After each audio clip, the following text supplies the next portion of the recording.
ये हमारे पास स्ट्रेस से स्ट्रेस क्या है? The condition in which person experience change in normal balance state. State stress एक ऐसी कंडीशन है जिसमें पर्सन जो है नॉर्मल बैलेंस स्टेट से वो एबनॉर्मल हो जाता है। मीन नॉर्मलाइज कंडीशन में नहीं होती, इसको हम स्ट्रेस कहते हैं। सही। Stressor as any situation. Stressor जो है कोई भी सिचुएशन हो सकती है, या कोई भी वाकया हो सकती है, या कोई भी स्टिमुलस हो सकती है, और agent that cause an individual to experience stress. इसकी वजह से कोई भी इंडिविजुअल या ग्रुप जो है वो क्या स्ट्रेस यानी परेशान होते हैं। या कोई इवेंट हो जाए, इस तरह कोई पौधगी हो जाए, या कोई स्टिमुलस इसको मिल जाए, कोई इसको गुस्सा करे। जैसे मैं आप लोगों को गुस्सा करता हूँ, दिस इज द स्टिमुलस। और इस स्टिमुलस को हम फिर क्या कहते हैं? स्ट्रेसर कहते हैं। तो स्ट्रेसर की वजह से बंदा जो है वो क्या होता है? परेशान हो जाता है। इस कंडीशन को हम स्ट्रेस कहते हैं। तो ये क्या है हमारे पास? देखो, कोई भी गलत हो रहा हो, कोई भी इवेंट जो है आपके यहाँ, कोई पोजी हो रही है, और इसके कंडीशन में आप अगर एक कंडीशन में आप उसको परेशान कुन नजर आते हो, स्ट्रेस शो आप करते हो, तो ये एक नॉर्मल मैकेनिज्म है। लेकिन आप कोई फौजी हो रहे हो और आप हंस रहे हो, तो इसका मतलब ये भी एबनॉर्मेलिटी है। तो हर एक गलत, कोई भी ऐसी इवेंट या सिचुएशन या किसी भी ऐसे एजेंट जिसकी वजह से इंडिविजुअल जो है स्ट्रेस में मुब्तला हो जाते हैं या परेशानी में मुब्तला हो जाए, इस कंडीशन को हम स्ट्रेस कहते हैं। और जिस चीज की वजह से वो स्ट्रेस में मुब्तला हो जाते हैं, इस चीज को हम स्ट्रेसर कहते हैं।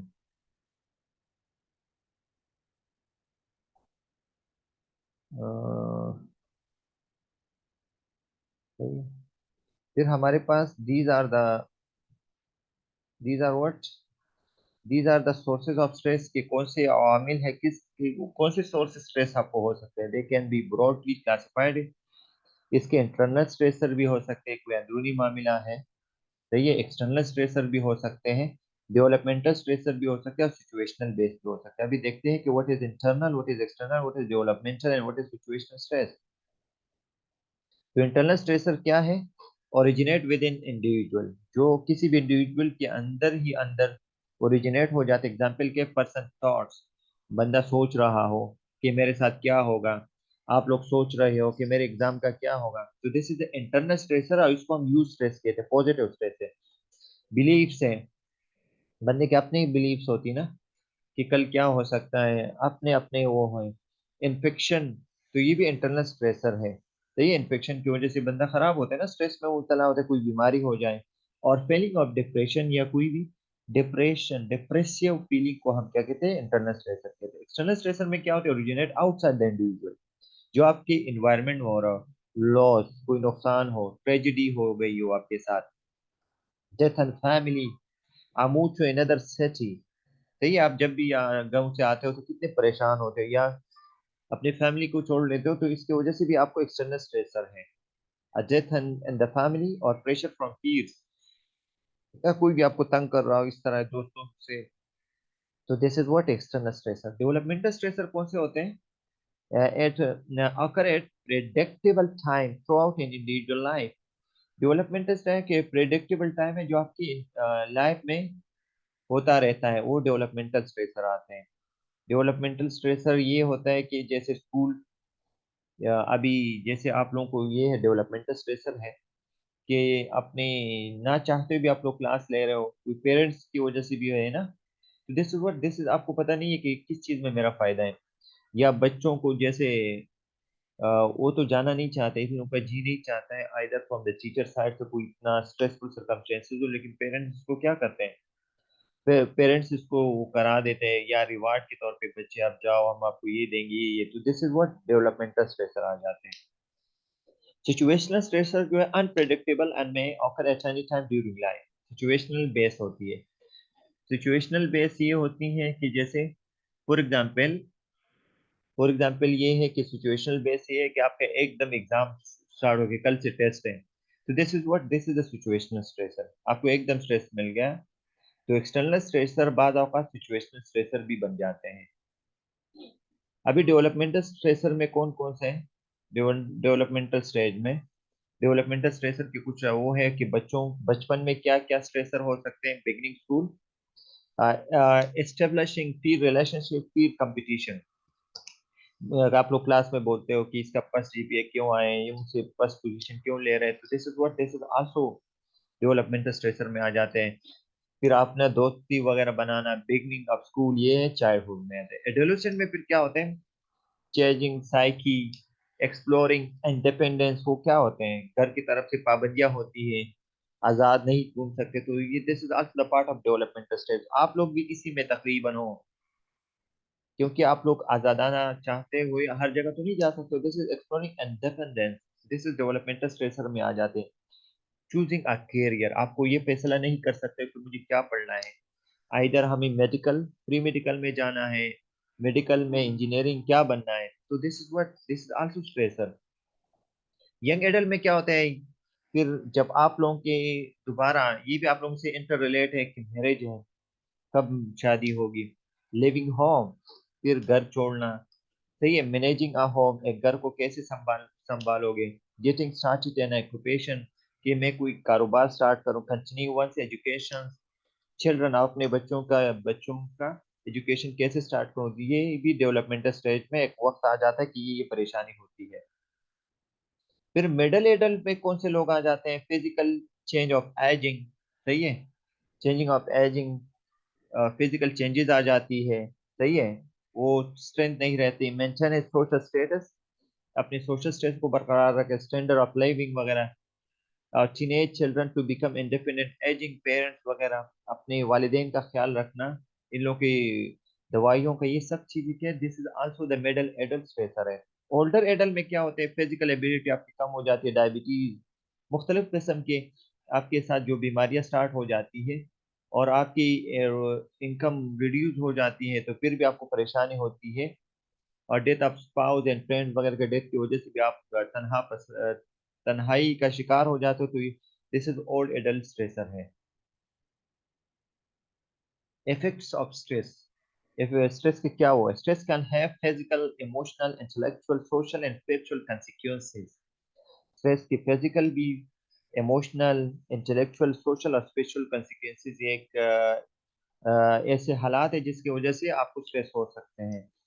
सही है, usually the effects are mix, ये इफेक्ट जो है मिक्स भी हो सकते हैं, because stress effect the whole person, क्योंकि स्ट्रेस की वजह से पूरा बंदा जो है इफेक्ट हो सकता है, फिजिकली भी, इमोशनली भी, इंटेलेक्चुअली। फिजिकली का मतलब stress can threaten person physiological homeostasis, ये बोले कि स्ट्रेस की वजह से आपका फिजियोलॉजी ना का ऊंच नीच हो सकती है। जैसे फॉर एग्जांपल, अगर आप स्ट्रेस हो सकते हो तो आपका डायबिटीज जो है बढ़ जाता है, शुगर लेवल। अगर आप स्ट्रेस होते हो तो आपका ब्लड प्रेशर बढ़ सकता है। अगर आप स्ट्रेस होते हो तो आप टेकिकार्डिक हो सकते हो। This is the physical. Emotional क्या होता है? Stress can produce negative and non constructive feeling about the self. Stress की वजह से आपका इमोशनली जो है आपका नॉन कंस्ट्रक्टिव फीलिंग होती है। Constructive feeling, non constructive feeling, mean ये है कि आप नेगेटिव मनफी सोच रखना शुरू करते हो। इंटेलेक्चुअली क्या? Stress can influence person perception, perceptual and problem solving ability. Intellectual का मतलब स्ट्रेस की वजह से बंदे की अपनी परसेप्चुअल और प्रॉब्लम सॉल्विंग एबिलिटी जो है वो कम हो जाती है, यानी वो किसी भी प्रॉब्लम को, किसी भी मसले को हल करने की जो काबिलियत है उसमें नहीं रहती है, तो this is known as intellectually. Socially की वजह से, सोशल की वजह से वो क्या करते हैं? वो stress can alter person with other, वो सोशल नहीं रहते हैं, मीन एंटी सोशल हो जाते हैं, तनहा पसंद हो जाते हैं। स्पिरिचुअल क्या मतलब? Stress can challenge one's beliefs and values, stress की वजह से वो रूहानियत, वो अपने बिलीव्स और वैल्यूज को चैलेंज कर सकते हैं। मीन ये है कि इसके जो बिलीफ है, जो वैल्यूज है, उसमें कमी आ सकती है when the person or the patient is in stress condition। फिर हमारे पास कुछ ऐसे हैं कि हाउ टू कॉप। कॉपिंग का मतलब काबू करना, आप किसी स्ट्रेस पे कैसे काबू कर सकते हो। ये है कि कोपिंग में भी describe as dealing with change, कि ये क्या है? आप डीलिंग करते हो, describe as dealing with change, describe as dealing with change. Coping ये कैसे है कि आप जो भी तब्दीली आ रही है, जो भी परेशानी आ रही है, इसका कैसे मुकाबला करोगे, सक्सेसफुली और unsuccessfully. Coping strategies very among individual, coping strategies का हर एक इंडिविजुअल के अलग अलग हो सकती है, and are often related to the individual perception and stressful event. वो किस पे इन्हिसार करते हैं, इंडिविजुअल की परसेप्शन को परेशानी को या कोई भी स्ट्रेस को कैसे लेते हैं, और स्ट्रेसफुल इवेंट को वो कैसे लेते हैं। तो हर एक बंदे की जो अपने गुस्से पे काबू करना, अपनी परेशानी को काबू करने की जो स्ट्रेटजीज है वो अलग अलग होती है। Three approach to coping with stress are, हमारे पास थ्री अप्रोचेज है, तीन तरीके हैं। तो अल्टर द स्ट्रेसर, जो स्ट्रेसर है उसको अल्टर करना है, जिसकी वजह से आप परेशान हो रहे हैं। इस इसके कॉज को क्या करना है, अल्टर करना है, अडाप्ट टू द स्ट्रेसर, और स्ट्रेसर को अडाप्ट करना है या स्ट्रेसर से अवॉइड करना है, परहेज करना है। तीन तरीके, alter the stressor, adapt the two the stressor, या स्ट्रेसर को अडाप्ट करना है या इससे परहेज करना है, इससे बचना है।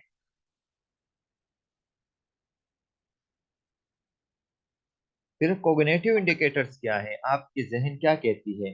कोग्निटिव इंडिकेटर्स, इंडिकेटर्स का मतलब इंडिकेशन, आपको क्या निशानी देती है। Cognitive indicators of stress are thinking responses, वो क्या है, आप कैसे मालूम करोगे कि इंडिकेटर्स ऑफ स्ट्रेस, स्ट्रेस की पहचान ये है कि वो क्या है, टेकिंग रिस्पॉन्सेज, सोचने की response that include problem solving, जिसमें क्या है, कोई भी परेशानी आ रही है इसको कैसे सॉल्व करना है। स्ट्रक्चरिंग क्या है, सेल्फ कंट्रोल, अपने आप पे कैसे काबू करें, सेल्फ डिसिप्लिन क्या है, और सेपरेशन और पेंचेजी क्या है। The person assist to situation, person को, किसी भी शख्स को क्या कर सकते हैं, असिस्ट किया जाता है। सही है।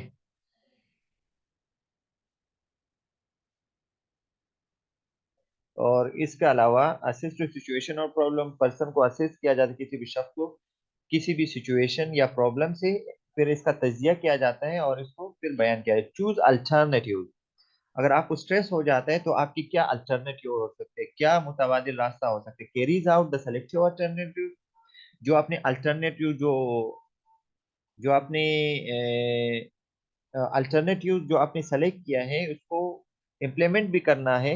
And evaluates whether the solution succeed, और और उसका तजिया भी बताना है कि इस इम्प्लीमेंटेशन की वजह से आपको क्या कामयाबी मिली है।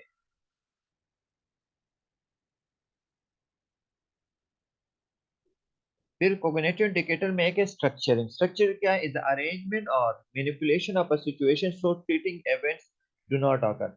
ये बोले कि ऐसे अरेंजमेंट करना है, ऐसे इंतजामात करना है, इंतजामात करने हैं या ऐसी सिचुएशन क्रिएट करनी है जिसकी वजह से कोई भी परेशानी ना हो। Structuring can productive in certain situation, ये स्ट्रक्चरिंग जो है ये एक प्रोडक्टिव भी हो सकता है, आपको फायदा भी दे सकता है कई सिचुएशन में। जैसे for example, a person who schedules a dental examination semi annually, example के तौर पे किसी शख्स का डेंटल एग्जामिनेशन है, दांतों की एग्जामिनेशन करनी है, इसका इम्तिहान नहीं है, एग्जामिनेशन का मतलब दांतों का मुआयना करना है, to prevent severe dental disease as using productive structuring. तो एग्जामिनेशन इसलिए करना, मुआयना इसलिए करवा रहे हैं कि उसको कोई परेशानी ना हो, इसको दांतों में कोई सीवियर खराबी ना हो। तो ये क्या, ये प्रोडक्टिव स्ट्रक्चरिंग की मिसाल है। सेल्फ कंट्रोल क्या है, is assuming a manner and facial expression that convey a sense of being in control और इन चार्ज। डिसिप्लिन या सेल्फ कंट्रोल इस तरह के कि आपका फेशियल एक्सप्रेशन जो है खुश खुश नजर आ रहा हो कि आपको कोई परेशानी नहीं है। सप्रेशन क्या है, सप्रेस करना, is consciously and willfully putting a thought or feeling out of mind. I will not deal with day today. इसका ये मतलब है कि मैं आज डील नहीं कर सकता हूँ इस मसले के साथ। I will do it tomorrow, मैं ये कल करूंगा। This response relieve stress temporary but does not solve the problem. इसका मतलब ये है कि स्ट्रेस टेम्परेरी तौर पे है और लेकिन मसला हल नहीं हुआ। इसका मतलब आपके पास कोई बंदा आ जाए कि मेरा ये मसला है, वो कह रहा है कि मैं नहीं, मैं अभी फारिग नहीं हूँ, कल मैं ये करूंगा, तो इसका मतलब यही है कि हाँ, मसला तो हल नहीं हुआ है, लेकिन स्ट्रेस को टेम्परेरी तौर पे आपने कंट्रोल किया गया है। A man who keeps ignoring a toothache, बंदा जो है जिसको दांतों में दर्द और इसको इग्नोर कर रहा हो, बर्दाश्त कर रहा हो, pushing it out of his mind because he fears the pain of having a feeling, क्योंकि वो उसको ये वो है कि पुशिंग इट आउट, अगर ये निकल जाए तो इसके जहन में ये बात आ रही है कि इसको दर्द होगा। सही है। Will not obtain relief of his symptoms, लेकिन इसको फिर क्या होता है, इसके अलावा जो दर्द हो रहे हैं, लेकिन वो अपने आप को तो दिलासा दे रहा हो कि बस अगर मैं ये निकालूंगा तो दर्द होगा, तो वो क्या करते हैं, बजाय दांत को निकालने की बजाय वो क्या करते हैं, बार बार अपने आप को बस इसी से वो रिलीफ देते हैं। तो दिस इज व्हाट सप्रेस, आप किसी चीज को दबाते हो, तो this is known as suppression. Fantasy क्या मतलब, तसव्वुर या डे ड्रीमिंग, तसव्वुर करना या ख्वाब देखना दिन में, is like to make believe, सही है। Unfulfil wishes and desire, unfulfil wishes, जो आपकी जो विशेस है वो अनफुलफिल हो, या डिजायर आर इमेजिन, या कोई भी ख्वाहिश जो आप इमेजिन करते हो, तसव्वुर करते हो, एज फुलफिल या वो फिलफिल हो जाए, और आप ट्रीटिंग एक्सपीरियंस एज रीवर्क और replay, so it ends differently from reality। Example क्या है, फैंटेसी आपको मैंने बताया कि तसव्वुर को कहते हैं, आप ख्वाहिश कहते हैं कि काश ऐसे होता है। A client awaiting the result, a breast biopsy may fantasize the surgeon or saying, please wait.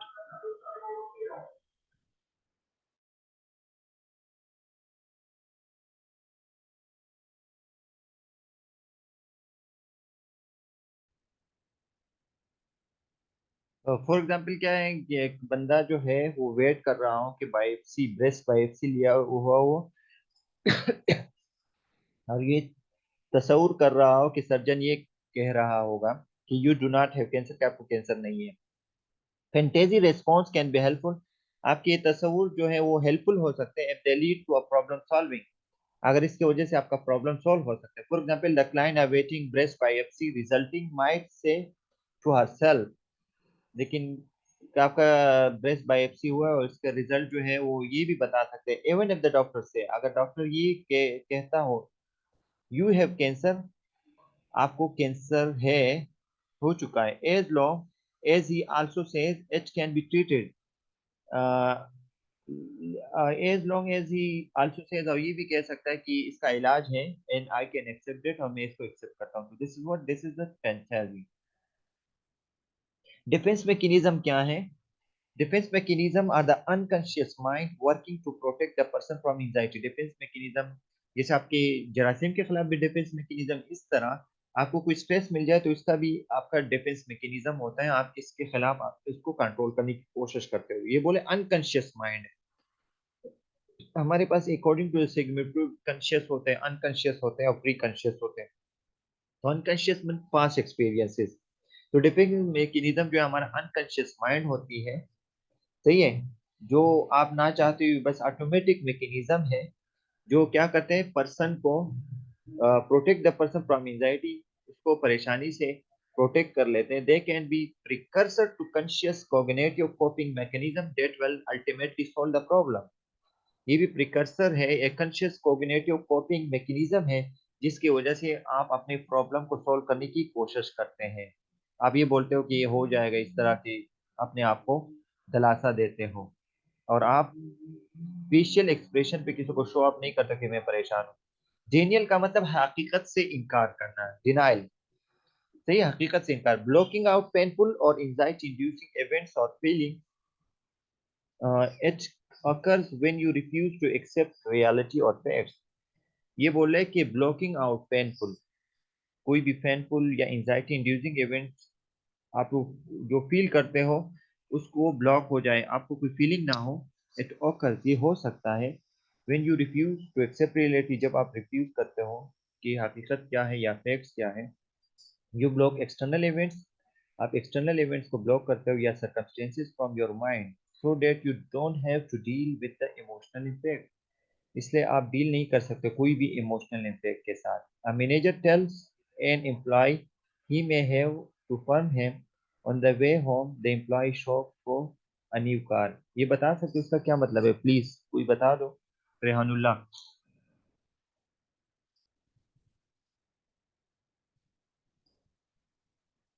He may have to fire him, manager अपने एम्प्लॉय को कहता है कि वो इसको निकाल सकता है, सही है, और घर के रास्ते on the way home the employee shops for a new car, क्या मतलब है इसमें।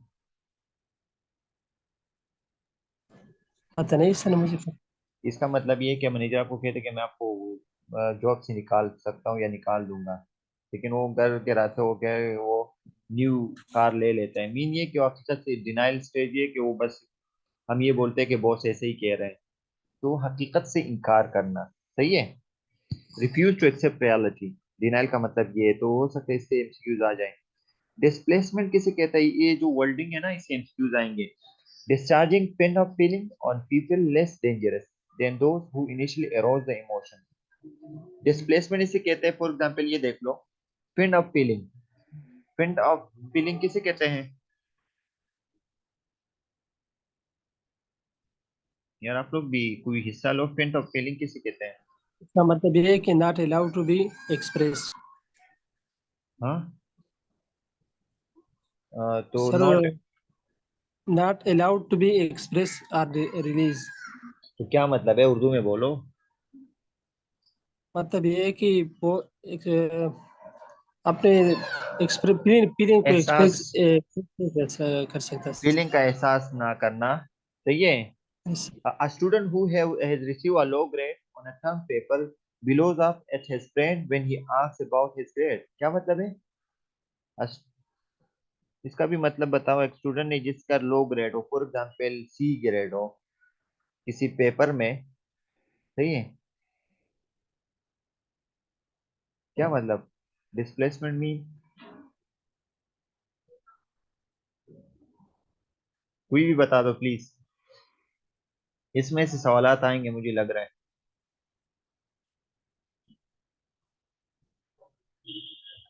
मीन ये है कि वो उसके जो क्लास में कोई भी हाई ग्रेड ले रहा हो और उसके कम हो तो उसको कोई एहसास नहीं हो रहा हो, तो this is known as displacement.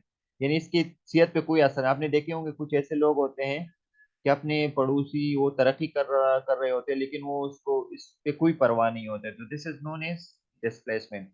एक है identification, unconscious assumption of similarity between oneself and another. सही है। ये बोल रहे हैं कि आइडेंटिफिकेशन ये है कि अनकॉन्शियस एजम्पशंस होती है। ये बोलते हैं कि जैसे आप लोग जाते हो किसी डॉक्टर को देते हो, आप इससे सेटिस्फाई या इम्प्रेस हो, कि आप बोलते हो कि काश मैं ये होता। This is known as this is identification. After hospitalization for minor surgery, a girl decide to become a nurse. Minor से गर्ल डिसाइड करते कि मुझे नर्स बनना है क्योंकि अच्छा काम है, तो this is not identification. And projection किसे कहते हैं? Acceptance of another values in opinion as own. दूसरों के वैल्यूज या दूसरों के परेशानी को अपना परेशानी समझना, this is not and projection. A woman who prepares simple lifestyle assume the materialistics prestige oriented values of her husband। इंट्रोजेक्शन का मतलब क्या है?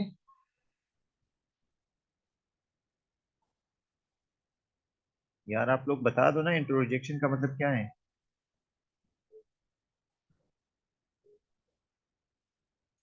हाँ, तारीफ करना।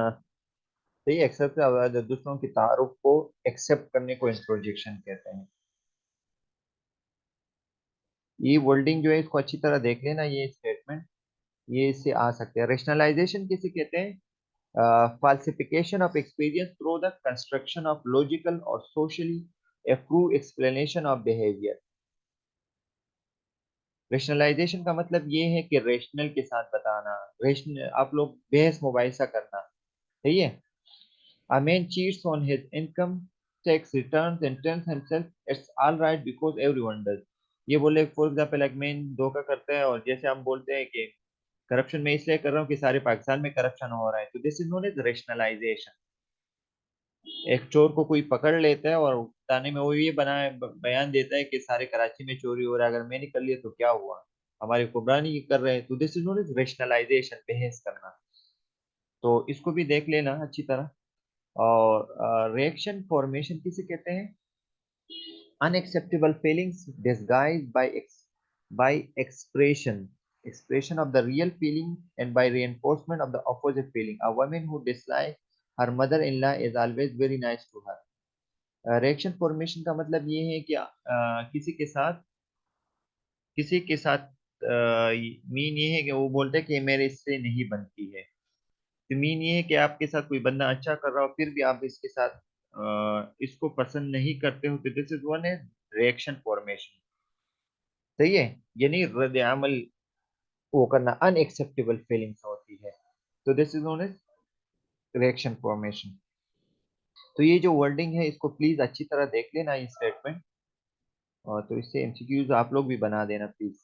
Rule of nurse to cope with stress, वो नर्स का क्या वो है कि स्ट्रेस के साथ कैसे कंट्रोल करें। Nurse intervention for client who are stress are aimed at encouraging health promotion strategies.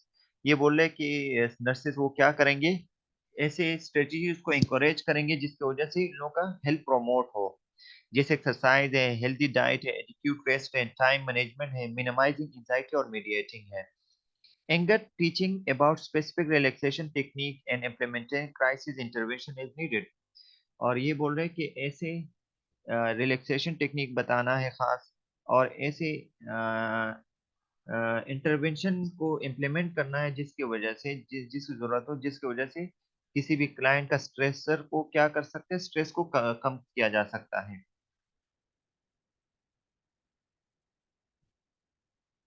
Sorry. Client and the work environment nurse are susceptible.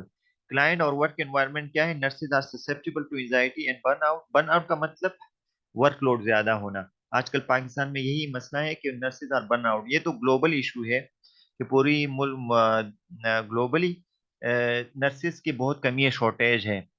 आपने देखे होंगे कि ज्यादातर स्टूडेंट नर्सेज से काम लिया जा रहा है, एक्सपीरियंस नर्सेज की कमी है हमारे पास। तो दिस दिस इज नोन, जब वर्कलोड हद से ज्यादा हो जाते हैं तो डबल ट्रिपल ड्यूटीज मुसलसल करवाना, ये बर्न आउट हो जाता है। तो वर्क एनवायरनमेंट में नर्सेज जो है उन लोगों को ज्यादा चांसेस हो सके वो एंजाइटी में हो, बर्न आउट हो। हम भी पता है इवनिंग ड्यूटी में होते थे, लेकिन हम परेशान होते थे कि ऐसा नहीं कि कोई स्टाफ जो है छुट्टी मारे इसकी वजह से मुझे डबल करना पड़े। This is known as burn out या anxiety. Like clients they need to implement stress reduction measure. The client जो है नर्सेस को ये करना चाहिए कि वो क्या करें, स्ट्रेस को रिलीज करने के लिए, स्ट्रेस को कम करने के लिए वो क्या करे, कोई मैनेजमेंट करे, इसको काबू करने की कोशिश। इसमें एक्सरसाइज टेक्निक है, रिलैक्सेशन है, ये सब चीजें आ जाती हैं। सही है, और आप लोगों के साथ जो मैंने डिस्कस कर लिया कि जो शॉर्टकट है, रेशनलाइजेशन किसे कहते हैं,